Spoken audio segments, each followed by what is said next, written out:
Hello friends, स्वागत है आपके अपने चैनल रोहित स्टडी सेंटर में।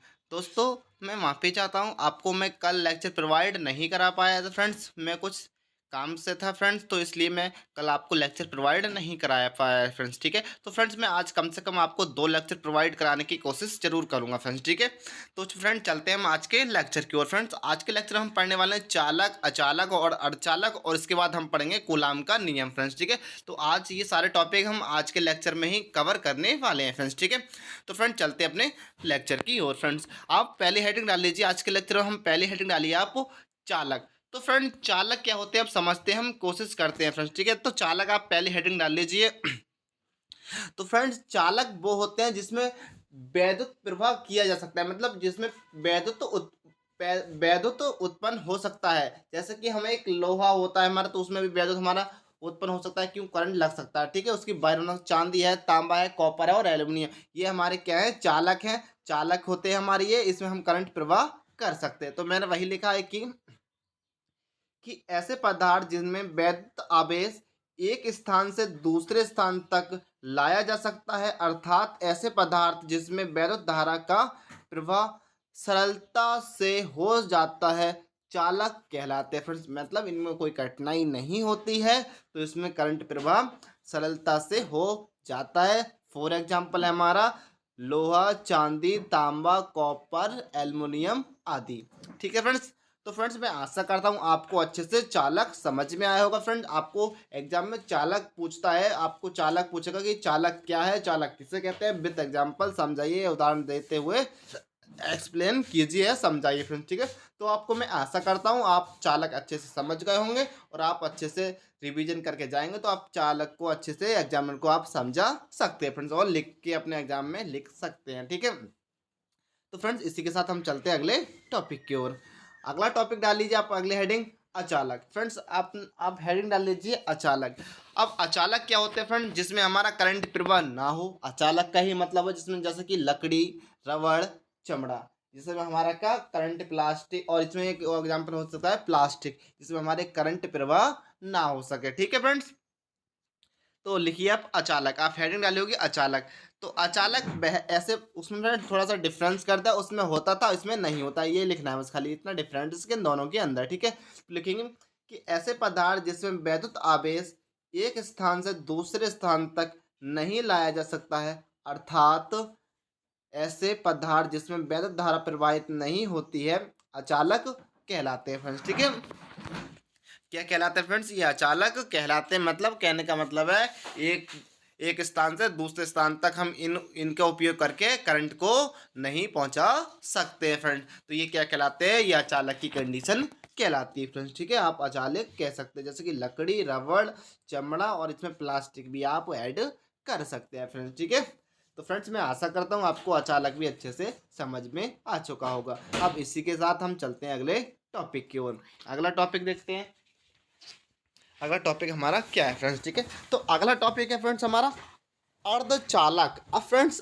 अर्ध, हमने चालक पढ़ लिया, अचालक पढ़ लिया, अर्धचालक क्या होता है फ्रेंड्स। तो अर्धचालक होता है फ्रेंड्स ऊष्मा का सर्वश्रेष्ठ उत्तक में। ठीक है फ्रेंड्स, मतलब इसमें हमें अच्छे से करंट प्रवाह हो सके, अधिक से अधिक होती है इसमें। जैसा कि आप समझते हैं, जैसे जर्मनी और सिलिकॉन एक अच्छा सुचालक है, किसके, अर्धचालक के हमारे, क्योंकि इसमें एक अर्धचालक का बहुत अच्छी होती है हमारे सिलिकॉन और जर्मनी में। कम से कम फ्रेंड्स 90.9 कम से कम समथिंग इन दोनों का एवरेज रहता है। ठीक है, जर्मनी और सिलिकॉन का, किसके लिए, अर्धचालक के लिए फ्रेंड्स। ठीक है, तो फ्रेंड्स मैं आशा करता हूँ ये भी आपको अच्छे से समझ में आए होंगे। अब चलते हैं हम इसकी डेफिनेशन को, और अच्छे से आप समझ सकते हैं। तो आप हेडिंग डाल लीजिए फ्रेंड्स अर्धचालक। अब लिखेंगे इसमें कि ऐसे पदार्थ जिनकी चालकता चालकों से कम। फ्रेंड्स कहने का मतलब समझिए कि ऐसे पदार्थ जिनकी चालकता चालकों से कम और अचालकों से अधिक होती है, अर्धचालक कहलाते हैं फ्रेंड्स। ये समझिए, आप समझने की बात है इसमें, कि कह रहा है कि ऐसे पदार्थ जिनकी चालकता चालकों से कम, मतलब जो हमने चालक पढ़ा था उससे कम, और जो अचालक है हमारे, जो अचालकों से अधिक होनी चाहिए। कहने का मतलब उससे अधिक होने चाहिए और चालक से कम और अचालक से अधिक होने चाहिए, तभी हमारा क्या होगा, जिसे हम अर्धचालक कहते हैं। जैसे कि फॉर एग्जाम्पल में हम बात करें जर्मनियम और सिलिकॉन, मैंने आपको पहले ही बता दिया एग्जाम्पल और ये आपको अभी भी बता रहा हूँ फ्रेंड्स, ठीक है। तो फ्रेंड्स जर्मनियम और सिलिकॉन, तो फ्रेंड्स मैं आशा करता हूँ आपको ये भी अच्छे से समझ में आए होंगे, ये भी टॉपिक आपका क्लियर होगा। तो फ्रेंड्स क्लियर है, तो फ्रेंड्स हम अपने चलते हैं अगले टॉपिक पर। उससे पहले देख लेते हैं फ्रेंड्स, आप चैनल पर नए हैं तो चैनल को सब्सक्राइब कर दे, बेल आइकन को प्रेस कर दे ताकि नोटिफिकेशन सबसे पहले आपके पास पहुंच सके फ्रेंड्स। और फ्रेंड्स अब तक अपने फ्रेंड्स लोगों ने वीडियो को शेयर नहीं किया है तो फ्रेंड्स वीडियो को शेयर जरूर कर दिया करें अपने फ्रेंड्स लोगों में। फ्रेंड वीडियो पसंद आए तो वीडियो को एक लाइक करें, अच्छा से एक कमेंट भी कर दिया करें फ्रेंड्स। और फ्रेंड्स कमेंट्स में हमें ये भी बता सकते हैं आप किस टॉपिक पे आप वीडियो चाहते हैं फ्रेंड्स, ठीक है। तो हम उसी टॉपिक का आपको वीडियो प्रोवाइड करा देंगे फ्रेंड्स, ठीक है। तो अब चलते हैं हम अगली और, ठीक है फ्रेंड्स। तो फ्रेंड्स अब इससे हमने चालक, अचालक और अर्धचालक पढ़े हैं फ्रेंड्स। इससे रिलेटेड मैंने 5 क्वेश्चन यहाँ पर टाइप किए हैं फ्रेंड्स, ये बनाए हैं, लिखे हैं, कुछ भी आप समझ सकते हैं फ्रेंड्स। तो आप उन क्वेश्चन का आप जवाब दे सकती है। ऑप्टिकल में आपको कम से कम 5 क्वेश्चन एग्जाम में मिलते हैं, तो फ्रेंड्स क्या पता यहाँ से भी एक एग्जाम आपको लिए बन सकता है फ्रेंड्स, ठीक है। तो लिखिए, आप देखो 5 क्वेश्चन बने हैं फ्रेंड्स यहाँ से। पहला क्वेश्चन बनाया है मैंने, आप जवाब दीजिए कि निम्नलिखित में, कमेंट्स बॉक्स में बता सकते हैं मेरे फ्रेंड्स हमें, कि निम्नलिखित में से किसमें धारा प्रवाहित नहीं होती है।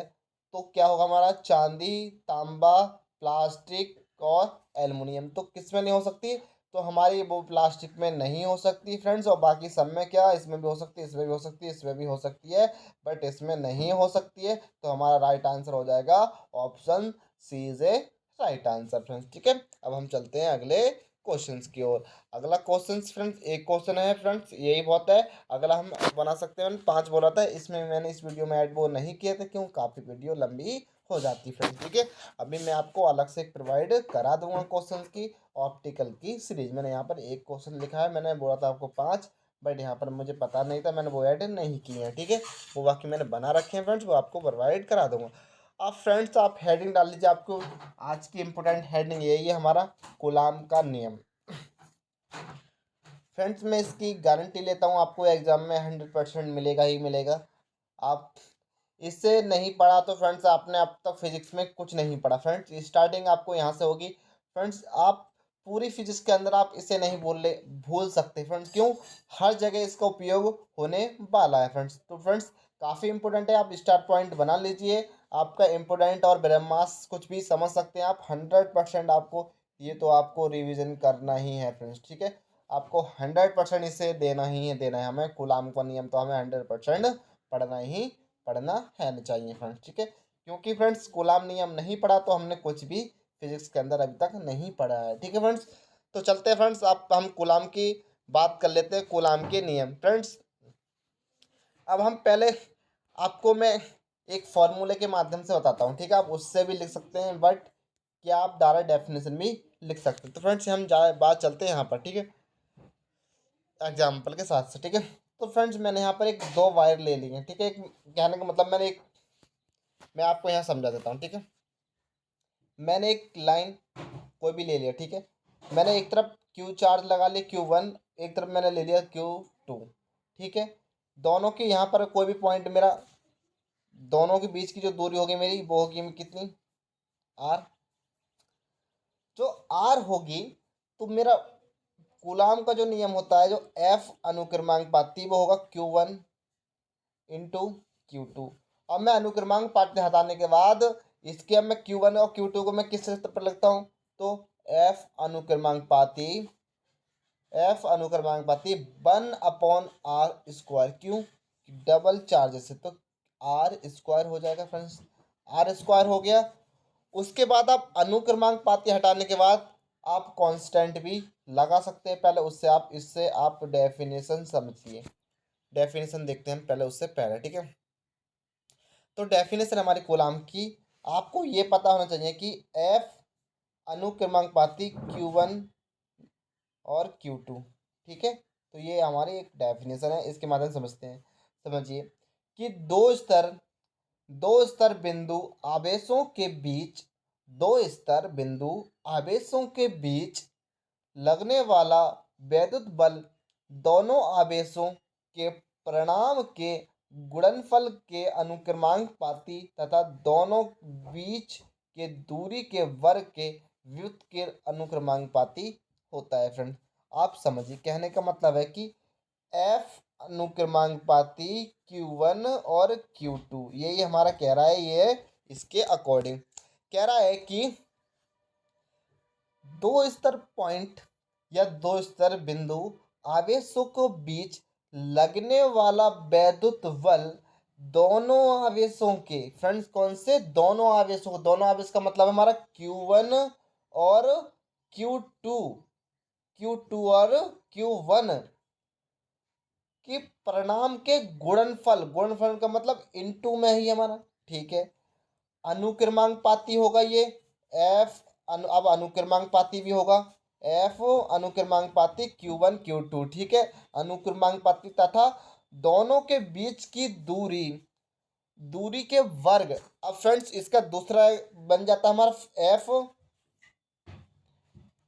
F अनुक्रमानुपाती, F अनुक्रमानुपाती upon 1/r²। इसकी बात चल रही है, तो गुणनफल यहाँ तक हो गया तथा दोनों के बीच की दूरी वर्ग के व्युत अनुक्रमानुपाती होता है। तो ये हमारा कौन सा फॉर्म होगी, हमारी व्युत अनुक्रमांक फॉर्म हो गई। तो यही हमारा क्या होता है, कूलाम का नियम कहलाता है फ्रेंड्स, ठीक है। अब इसके बाद आप समझिए, ठीक है।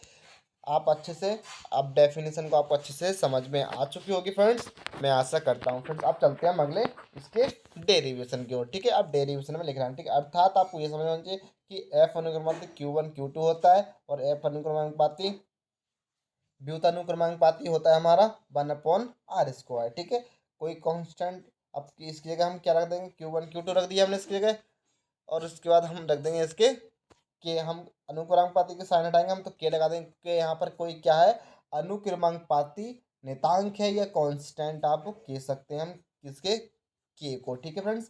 के हमारा यहाँ पर क्या है, के हमारा यहाँ पर अनुक्रमानुपाती एक साइन है फ्रेंड्स, ठीक है। आपका ये हमारा डेरिवेशन हो गया। अब चलते हैं इसके अगले कुछ टॉपिक के बाद, ठीक है। अब कुछ पॉइंट यहाँ से कुछ क्वेश्चंस बनते हैं, जैसे कि जब दोनों आवेशों के बीच का माध्यम निर्वात या वस्तु में हो तो क्या बनेगा। अब ये भी बात कर लेते हैं हम, तो समझिए आप।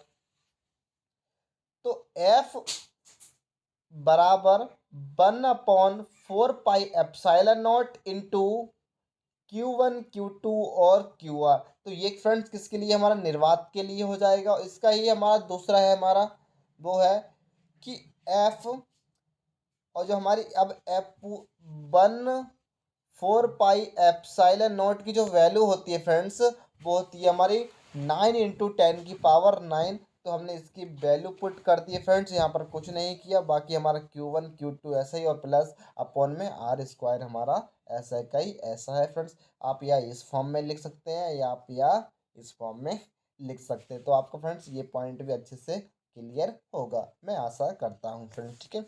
इसी के तौर हम अगले पॉइंट पर चलते हैं। आप समझिए इसके सदिश रूप में, कहने का मतलब वेक्टर फॉर्म देखते हैं इसकी, क्या हम देख लेते हैं इसकी vector vector form vector vector form देख लेते हैं, ठीक है। हम वेक्टर फॉर्म देख लेते हैं इसकी। अब वेक्टर फॉर्म क्या होगी फ्रेंड्स, वेक्टर फॉर्म जिधर वेक्टर लगा होगा उधर हमारे आर के ऊपर क्या होगा, कैप लगा होगा फ्रेंड्स। तो हमने एफ वेक्टर लगाया तो 4πε0 और Q1 Q2 ऐसे ही रहेगा फ्रेंड्स, r² है। तो फ्रेंड्स हमारा यहाँ पर आर कैप लग जाएगा फ्रेंड्स, क्यों, हमारा एक तरफ डायरेक्शन इधर होगी तो हमारे इधर क्या, हमारा आर कैप लग जाएगा। और यही हमारी क्या हो जाएगी, हमारी ये वेक्टर फॉर्म हो जाएगी किसकी, कूलाम के नियम की। और ये हमारे कूलाम के नियम की हमारी वेक्टर फॉर्म आपसे पूछता है एग्जाम में, तो ये हमारी वेक्टर फॉर्म हो जाएगी फ्रेंड्स। मैं आशा करता हूँ आपको ये भी अच्छे से समझ में आई होगी। अब हम चलते हैं अगले इसके मात्रक की बात कर लेते हैं फ्रेंड्स, ठीक है। अब फ्रेंड्स इसका मात्रक भी आपको पता होना चाहिए, इसे हम इंग्लिश में कहते हैं यूनिट, क्या कहते हैं हम, यूनिट, यूनिट कहते हैं इंग्लिश में, ठीक है फ्रेंड्स। आप यूनिट भी समझ सकते हो। तो यूनिट क्या होगी, हमारा फॉर्मूला क्या है फ्रेंड्स, फॉर्मूला जो है हमारा है वो हमारा एफ अनुक्रमांक F = K into 4 pi epsilon naught Q1 Q2 upon R square. ठीक है, ये हमारा क्या है, ये हमारा एक फॉर्मूला है। इसके बाद आप समझिए, अब एफ हमारा क्या है, एफ की हमारी क्या होती है, तो एफ की होती है हमारा एन न्यूटन है हमारा नियतांक इसका। आर हमारा डिस्टेंस है, तो हमारी मीटर में चेंज होगी, तो आर स्क्वायर तो मीटर स्क्वायर हो जाएगा। क्यू हमारे क्या है, चार्ज है, तो चार्ज आवेश का मात्रक क्या था, कूलाम, तो कूलाम ले लिया हमने। सी प्रत्येक उसका, तो सी, तो हम इसे सही से फॉर्म में, तो ये हमारा न्यूटन प्रति मीटर अपॉन मीटर इंटू प्रति कूलाम स्क्वायर। कहने का मतलब आप ऐसे भी लिख सकते हैं, आप मीटर स्क्वायर प्रति कूलाम स्क्वायर। ठीक है, इस फॉर्म में लिखा है, तो कह सकते हैं न्यूटन मीटर स्क्वायर प्रति कूलाम स्क्वायर। इसका हमारा क्या हो जाएगा, हमारा कूलाम का मात्रक हो जाएगा, हमारा किसका, ये पूरे का। ठीक है, ये हमारा इसका मात्रक हो जाएगा, तो यही मैंने यहाँ पर लिखा है। ठीक है फ्रेंड, इसका मात्रक हो गया। अब बात करते हैं नोट पॉइंट डाल लीजिए। नोट पॉइंट मैंने आपको पहले बताया था, हमारा एप्सिलॉन नोट का जो मान होता है वो होता है 9 × 10⁹ और इसका जो मात्रक होता है क्या हो जाएगा, वही हो जाएगा जो न्यूटन मीटर स्क्वायर प्रति कूलाम स्क्वायर। ठीक है, तो आपको ये अब 100% होना चाहिए। आप न्यूमेरिकल लगाएंगे तो फ्रेंड्स आपको, आपसे ये जरूर 100% पता होना चाहिए आपको, क्यों, तभी आप न्यूमेरिकल सॉल्व कर सकते हैं कि एप्सिलॉन नॉट की वैल्यू कितनी होती है। फ्रेंड वैसे जैसे कि आपको एग्जाम में पता वैसे देता है, एग्जाम में आपको वहाँ पर मिलेगी वैल्यू, बट आपको, आप पढ़ रहे हैं हमसे तो फ्रेंड्स बार बार मैं आपको नहीं बता पाऊंगा, तो आपको पता होना चाहिए फ्रेंड्स कि इसकी वैल्यू क्या होती है, नहीं तो आप बार बार पूछेंगे कि सर इसकी वैल्यू क्या होती है। ठीक है, तो फिर मैं आशा करता हूँ आप अच्छे बच्चे हैं, आप समझ सकते हैं। ठीक है, अब चलते हैं हम अगले, कि निर्वात की वैद्युशीलता एप्सिलॉन नॉट का मान क्या होता है। अब बच्चे, सर आपने 4 पाई एप्सिलॉन का मान तो बता दिए, अब फ्रेंड्स 1/4 पाई एप्सिलॉन नॉट का मात्रक मान क्या होगा फ्रेंड, तो क्या होगा एप्सिलॉन नॉट का मान, वह देख लेते हैं हम। ठीक है, तो हमारा फॉर्मूला जो क्या होता है, 1/4 पाई एप्सिलॉन नॉट होता है, जिसकी वैल्यू हमारी होती है 9 × 10⁹ न्यूटन मीटर स्क्वायर प्रति कूलाम। ठीक है, ये होता है। और हमें चाहिए 4 पाई एप्सिलॉन, तो ऊपर ले जाएंगे तो हमारा ये अपॉन में चला जाएगा। ठीक है, हो जाएगा। हमारा मात्रक भी चेंज हो जाएगा क्योंकि ऊपर पहुंच जाएगा, ये हमारा इधर था। अब हमें चाहिए किसकी, ओनली 4 पाई की, सॉरी एप्सिलॉन नॉट की वैल्यू चाहिए, तो हम एप्सिलॉन नॉट की वैल्यू देखेंगे। 4 पाई है हमारे यहाँ, 4 पाई यहाँ अपॉन में आ गया, सब कुछ वैसे का वैसा ही रहेगा, एप्सिलॉन नॉट आ गया था, एप्सिलॉन नॉट की वैल्यू हो गई। तो हमारी आप, अब हम फोर फोर ये हमारा, अब पाई की वैल्यू क्या होती है हमारी, पाई की वैल्यू होती है हमारी, या तो आप 22/7 लिख सकते हैं, या आप लिख सकते हैं, या आप लिख सकते हैं 3 × 10⁻⁴। आप यह लिख सकते हैं, या आप लिख सकते हैं 22/7, आप कुछ भी लगा सकते हैं। तो फ्रेंड्स मैं 22/7 ना लगा के मैं पॉइंट में लिख देता हूँ 3.14। ठीक है, तो ये मैंने यहाँ पर लिख दिया, बाकी इंटू 9 × 10⁹ और बाकी मात्रक हमारा यूं ही चल ही रहा है। आप मल्टीप्लाई कर लीजिए इसकी, आपका मल्टीप्लाई कर लीजिए, 8 9 3 8 और 85, 9 18 और 8.85, और 10 की पावर हमारी कितनी हो जाएगी ऊपर जाके, ये हो जाएगी हमारे यहाँ पर थी देखो 12, 3 इधर पहुँचा दी मैंने, 2 इधर पॉइंट ले लिया हमने। ठीक है, और 12 हो जाएगी हमारी माइनस की। ठीक है, और बाकी हमारा मीट ये ऐसे ही चल रहा है फ्रेंड्स, ऊपर हमें इसे डिवाइड भी तो करना है इसे 1 को, तो हमें इस 1 को डिवाइड कर दो, ऊपर हमारी जाके माइनस में हो जाएगी इसकी वैल्यू। तो हमारी जो एप्सिलॉन नॉट की जो वैल्यू आएगी हमारी, वो हो जाएगी हमारी 8.8 या 85 कह सकते हैं, 8.88 भी होती है, और ये 50 × 10⁻12 और कूलाम स्क्वायर प्रति न्यूटन मीटर स्क्वायर। तो ये हमारी एप्सिलॉन नॉट की वैल्यू हो गई फ्रेंड्स। आपको ये एप्सिलॉन नॉट की वैल्यू भी आपको पता होना चाहिए, क्यों हमें एग्जाम्पल भी करने हैं इसके, हमें या वो उदाहरण भी ये समझते हैं या न्यूमेरिकल आपको लगाने हैं फ्रेंड्स, वो हमारी कंप्लीट हो चुकी है फ्रेंड्स। ठीक है, अब हम इसकी बात इस कर लेते हैं इसकी, और हमारा अब ये टॉपिक लास्ट होने वाला है फ्रेंड्स। अब इसकी हम बीमाएँ, बस बीमाएँ रह गई हमारी, और बाकी कंप्लीट हो चुका है फ्रेंड्स। ठीक है, अब इसकी हम बीमा देख लेते हैं फ्रेंड्स। ठीक है, तो एप्सिलॉन नॉट की हमारी इसकी सूत्र भी है, तो बीमा भी होनी चाहिए जरूरी है। तो हमारा फॉर्मूला है, इसका मात्रक क्या होता है, तो जो हमारा मात्रक होता है वो हमारा होता है कूलाम प्रति न्यूटन स्क्वायर मीटर स्क्वायर। ठीक है, कूलाम प्रति न्यूटन मीटर स्क्वायर हमारा एप्सिलॉन नॉट का क्या होता है, मात्रक होता है फ्रेंड। डायरेक्टली आपसे एग्जाम में पूछ लेता है कि एप्सिलॉन नॉट का मात्रक क्या होता है। तो आप ऑप्टिकल में होगा आपका, तो आप टिक कर देंगे न्यूटन सॉरी कूलाम स्क्वायर प्रति न्यूटन मीटर स्क्वायर। ठीक है, अब इसकी हम बात कर लेते हैं बीमा। तो बीमा क्या होगी, हमारी कूलाम की जो बीमा होती है वो होती है ए स्क्वायर, कूलाम में स्क्वायर है तो यहाँ पर ए टी स्क्वायर हो जाएगा, वैसे ए टी होती है हमारी कूलाम की। ठीक है, उसके बाद न्यूटन की होती है हमारी M L T T minus T square. ठीक है, उसके बाद इंटू मीटर है तो लेंथ में नापेंगे हम इसे, तो लेंथ मीटर स्क्वायर तो एल स्क्वायर हो जाएगा, ऊपर ले जाकर हम पहुँचाएंगे से हम, तो हमारा क्या हो जाएगा 1 माइनस और ए स्क्वायर और माइनस का एम 3 - एल स्क्वायर और T4। तो ये हमारी किसकी हो जाएगी, एप्सिलॉन नॉट की हमारी ये बीमा हो जाएगी कंप्लीटली फ्रेंड्स। ठीक है, तो फ्रेंड्स मैं आशा करता हूँ आपको बीमा भी अच्छे से समझ में आई होगी फ्रेंड्स, और उसके थोड़े से 2 क्वेश्चंस होंगे फ्रेंड, 2 या 3, बाकी हम बारे कंप्लीट हो चुका है फ्रेंड्स। ठीक है, अब बताइए मुझे क्वेश्चन, आपसे मैं क्वेश्चन करता हूँ कि क्वेश्चन बताइए फ्रेंड्स आप मुझे, कि मैंने क्वेश्चन लिखा है यहाँ पर कि निर्वात की वैधशीलता का मात्रक क्या होता है। फ्रेंड्स मैंने आपको अभी बढ़ाया, और अभी आप बता सकते हैं कमेंट्स बॉक्स में मुझे पे फ्रेंड्स, कमेंट बॉक्स में आप बता सकते हैं फ्रेंड्स। ठीक है, कमेंट बॉक्स में आप बता सकते हैं। तो इसका जो मात्रक होता है वो कूलाम स्क्वायर प्रति न्यूटन मीटर स्क्वायर, इसका जो राइट आंसर हो जाएगा फ्रेंड्स। ठीक है, अगला प्रश्न देख लीजिए फ्रेंड्स। फ्रेंड्स एक ही प्रश्न लिखा है फ्रेंड्स, और फ्रेंड्स आज के लिए वीडियो यहीं तक रहने देते हैं, मिलते हैं फ्रेंड्स एक नए लेक्चर के साथ। जब तक जय हिंद, जय भारत, वंदे मातरम।